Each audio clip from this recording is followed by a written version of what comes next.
What is a DMAT account? So a DMAT account is opened on behalf of the client by the stockbroker. A depository participant, either a bank, broker or financial services company, may be identified. The National Stock Exchange was set up to meet the international benchmark and standards.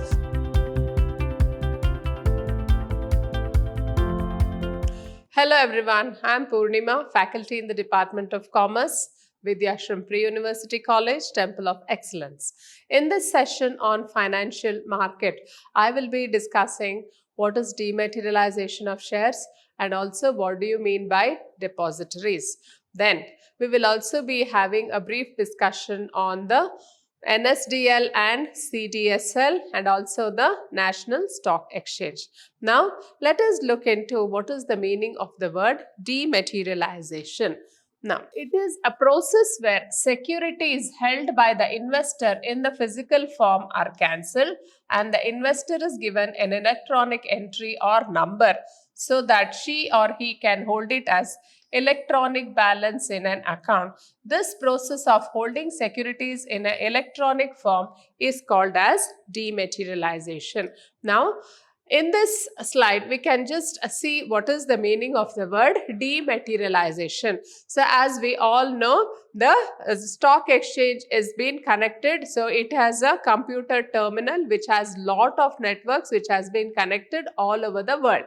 Now, all trading in securities is done in the electronic form itself, and the stock exchange has been connected with a network of terminals where each terminal will be held by a stockbroker, and almost anybody or any investor who wants to invest in the stock market can do so with the help of the electronic form, or he or she can log into the website and he or she can just invest in the shares and stock. Now, in this situation, the settlement of shares and stock will be very, very cumbersome. So, there was a need to see that these shares get transferred into an electronic form so that they can be easily transferred.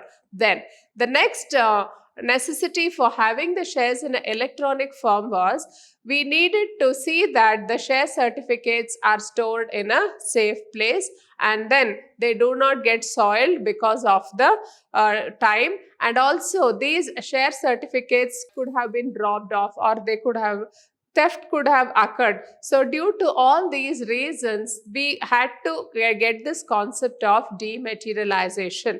Now, with the process of dematerialization, we are able to convert the physical share certificates into electronic form.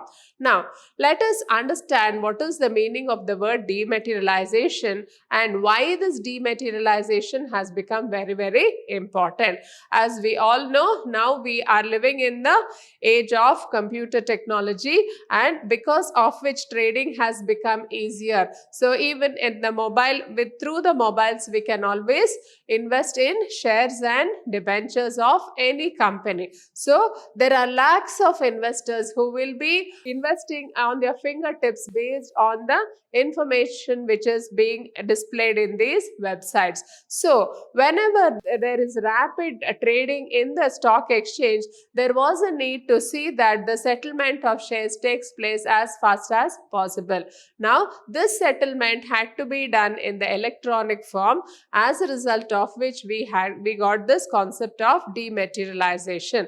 Now, let us look into the meaning of the word dematerialization. So here, it is a process where the securities are held by the investor in the physical form are cancelled and the investor is given an electronic entry or number so that he or she can hold it as an electronic balance. So it is nothing but just like having a digital passbook, just like the bank passbook which we can view in our mobile.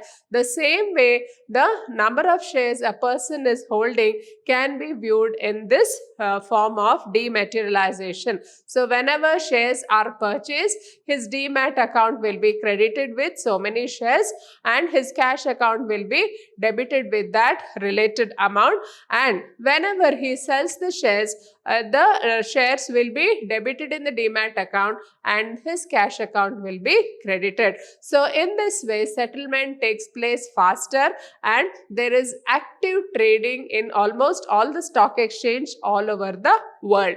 And there is also an increased awareness among the investors to invest in this stocks and shares nowadays because it has easy access. So anybody can log into the website and they can just invest their money in the stocks and shares. Now, the investor has to open a DMAT account with an organization called as the depository.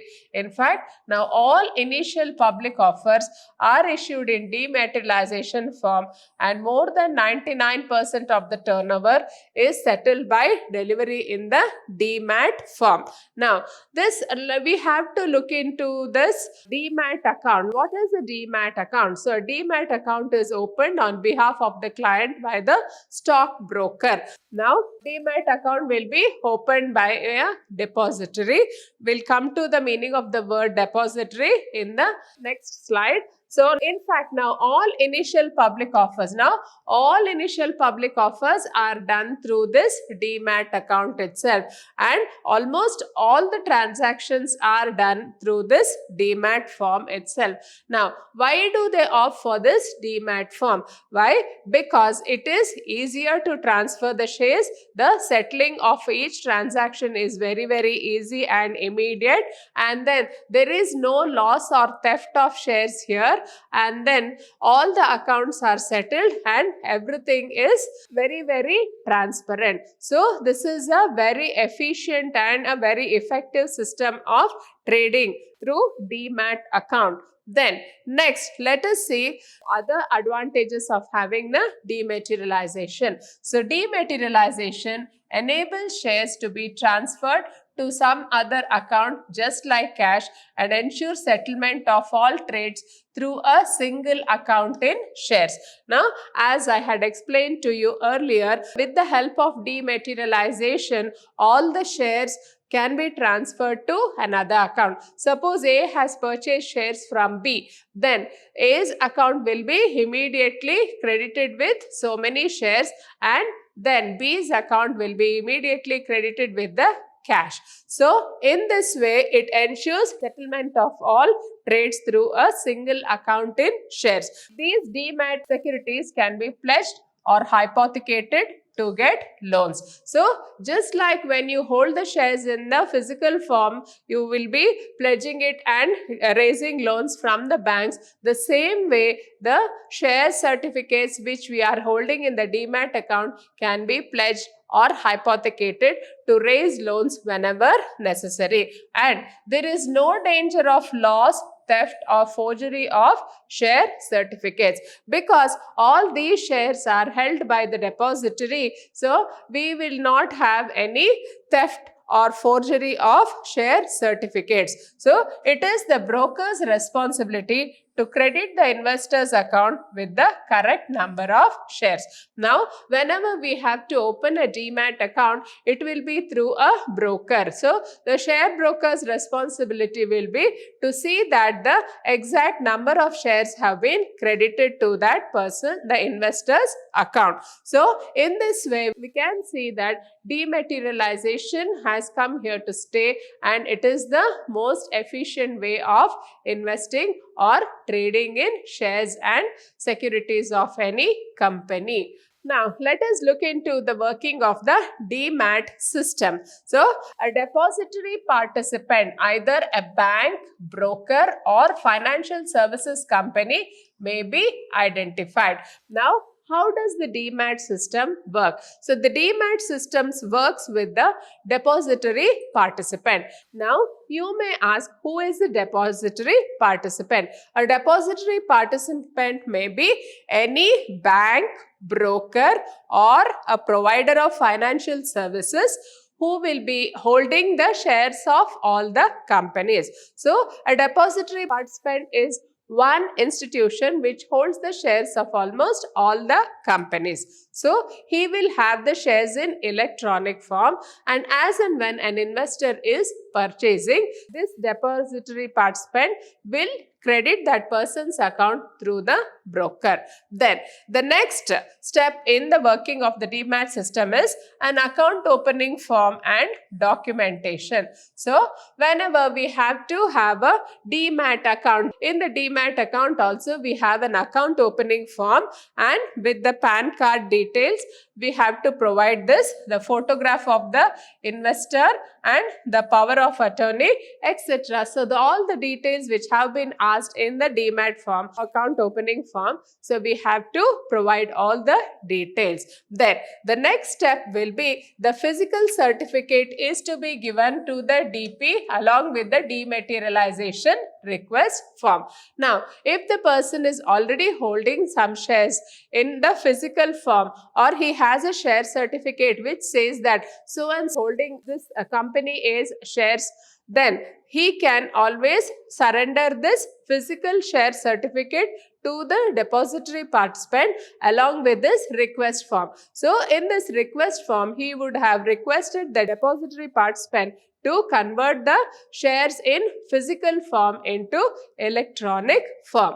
Now, the next step is, if the shares are applied in a public offer, simple details of DP and DMAT account are to be given, and the shares on allotment would be automatically credited to DMAT account. Suppose the person wants to invest in a public offer, then he has to give the details of the depository participant with whom he has a DMAT account, and also the number of shares which he has asked for. So in all these details, when it is provided, then the his DMAT account will be automatically credited with the number of shares. Then the fifth step in the working of the DMAT system is, if the shares are to be sold through a broker, then the DP is to be instructed to debit the account with the number of shares.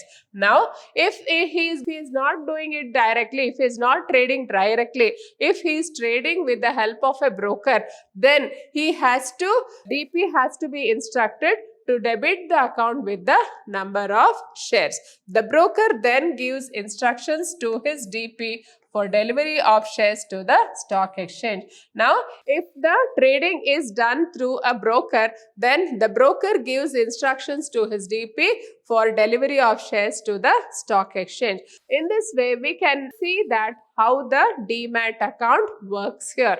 The next step in the DMAT system is, the broker then receives payment and pays the person for the shares sold.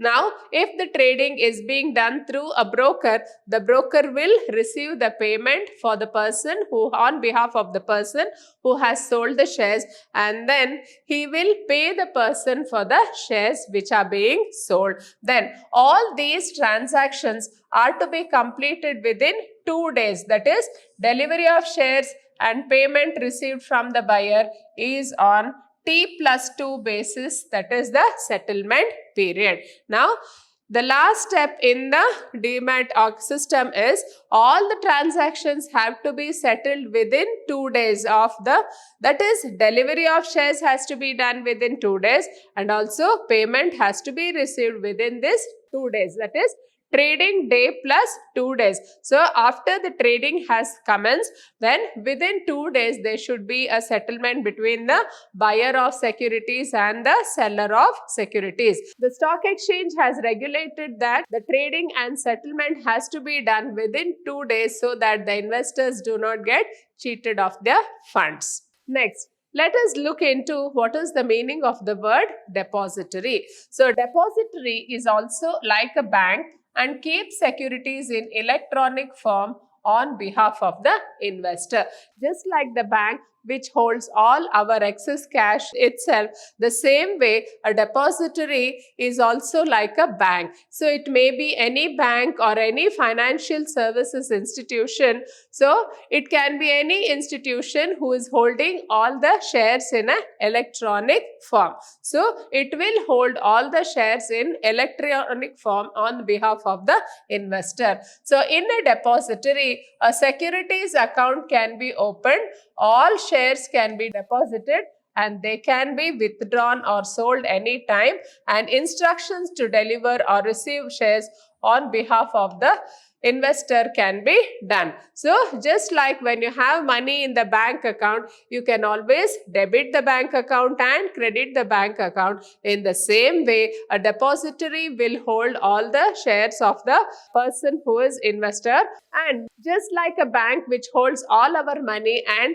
it debits the money whenever there is payment by us and credits our account and whenever any payment is received by us, the same system works in this depository also. The depository will credit the DMAT account whenever the investor purchases the shares and debit the DMAT account whenever the trader sells the shares. So the same working will be there just in a bank account as in a bank account. We can see the same system in the DMAT account. So whenever there is sale of shares, the DMAT account will be debited, and whenever there is purchase of shares, the DMAT account will be credited. So this system of holding all the shares will be done by the depositories. Then the depository, it is a technology-driven electronic storage system. It has no paperwork relating to share certificates, transfer, forms, etc. All transactions of the investors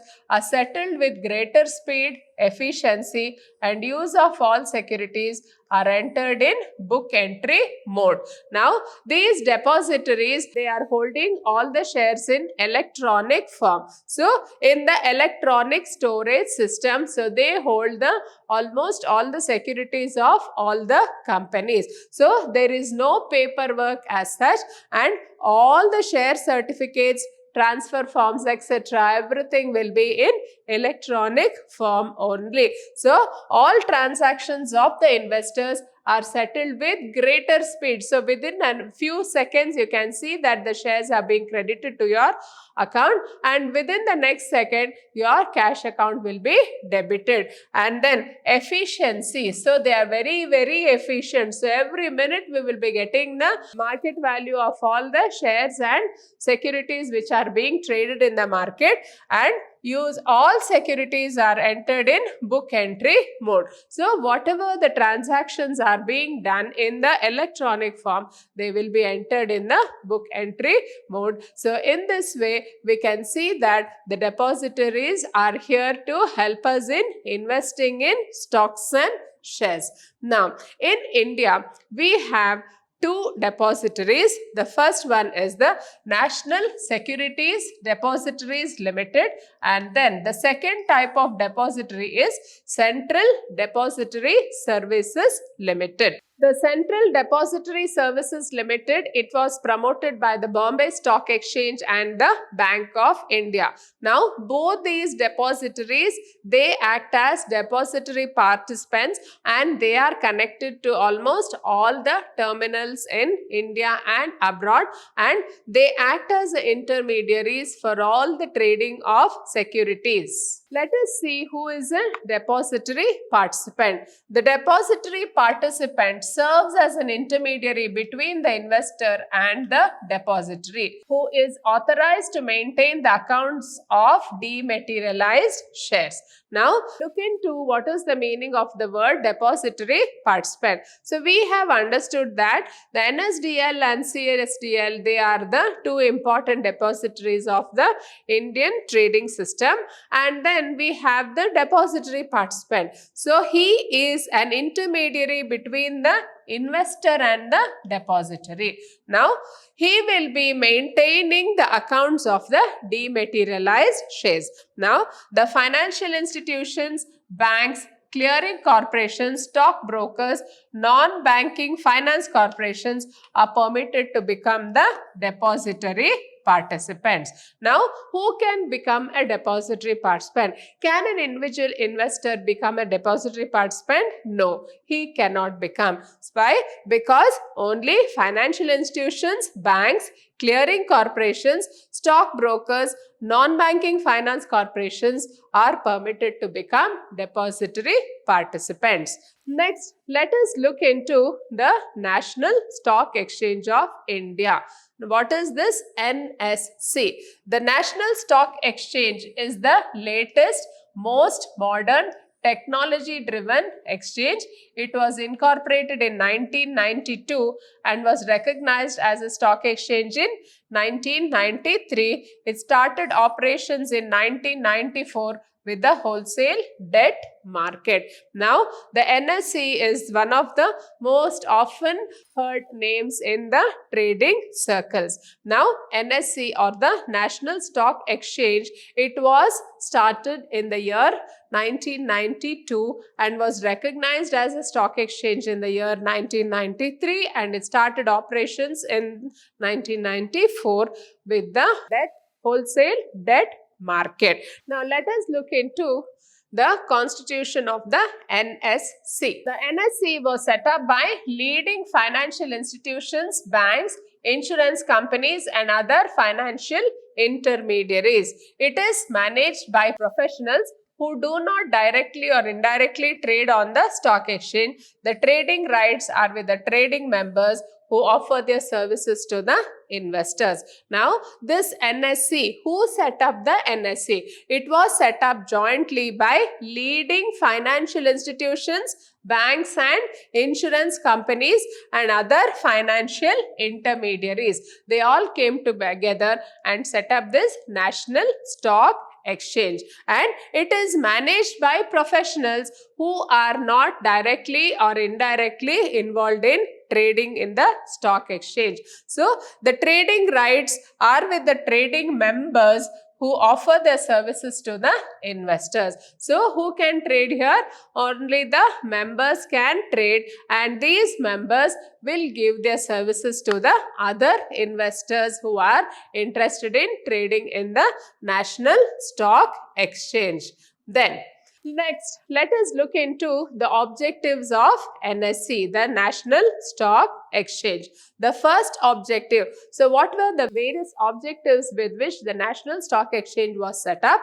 First one is establishing a nationwide trading facility for all types of securities. So the main aim of setting up the National Stock Exchange was to create a platform where everybody could come and just trade in the securities and shares of the companies. So any type of security can be traded through the National Stock Exchange. Then second objective was ensuring equal access to investors all over the country through an appropriate communication network. Now the second objective of NSC was to see that everybody has equal access. So before this technology was in existence, the people had to physically go to the stock exchange and they had to trade in the stock exchange. But with the advent of this electronic system or the DMAT system, whatever we call, with this we can now trade easily. We can just sit at home and do all the trading. So technology has facilitated equal access to the stock exchange through which anybody can trade through the stock exchange, and now we have improved communication networks. Then the next objective of NSC is providing a fair, efficient and transparent securities market using the ETS. Now, with the help of this NSC, we can see that we can ensure that there is a fair, efficient and transparent securities market. So, all the transactions in this National Stock Exchange are very, very transparent and very, very efficient. So, there is no room for any cheating of any sort here. Can be no malpractices, etc. Then, next one is enabling shorter settlement days and book entry settlements. So, there are shorter settlement cycles. So, today morning you can buy the shares and by evening you can sell the shares. So, settlements are very, very faster, and there are book entry settlements also. Then next, meeting international benchmarks and standards. So the National Stock Exchange was set up to meet the international benchmark and standards. So, within a span of 10 years, NSE has been able to achieve its objectives. So, after this NSE was started, so within 10 years, it has been able to realize all its objectives, and it has been working very, very efficiently in all its existence in the past 10 years. Now, this NSE has been able to create a platform where it has taken the trading activity to the door of the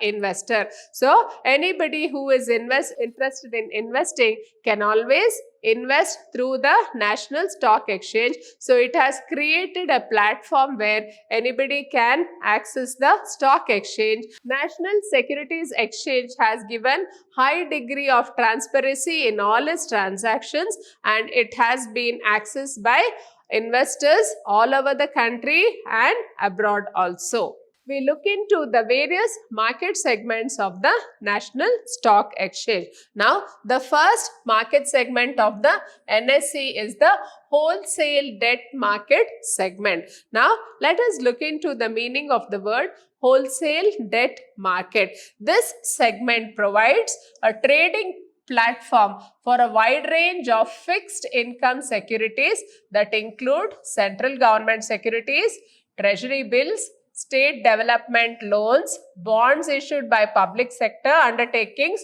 floating rate bonds, zero coupon bonds, index bonds, commercial paper, certificate of deposit, corporate debentures, and mutual funds. Now, in this wholesale debt market, we can almost see that almost all the securities which are issued by the government, whether it is the central government or the state government, and all the instruments which are being traded in the money market can be accessed here. So, there is a fixed income securities that include central government securities. So, if we can consider this whole circle as the market segment, so you have various percentages. So, it is just an assumption here. So, various percentages of securities which are being offered for trading here. So, we can access the treasury bills, state development bonds, loans issued by the public sector, floating rate bonds, zero coupon bonds, index bonds. All these securities, different types of securities can be traded in the National Stock Exchange in the wholesale debt market segment. Now, the second segment of the NSE is the capital market segment. Now, what is this capital market segment? We can also call it as the long-term funding of the companies. Now, then this capital market segment, it provides an efficient and transparent platform for trading in equity, preference, debentures, ETFs, as well as retail government securities. Now, the capital market segment, it caters to the needs of the people who are investing in equity shares, preference shares, debentures, and ETFs, that is the exchange traded funds. So, in this way, the National Stock Exchange has been able to cater to the money market as well as the capital market. It provides a single platform wherein all the types of investors can log in and invest in their shares and securities of their choice. I hope you have all understood this session on the financial market relating to depositories and the dematerialization of shares and debentures, and also the objectives and working of the National Stock Exchange. Thank you.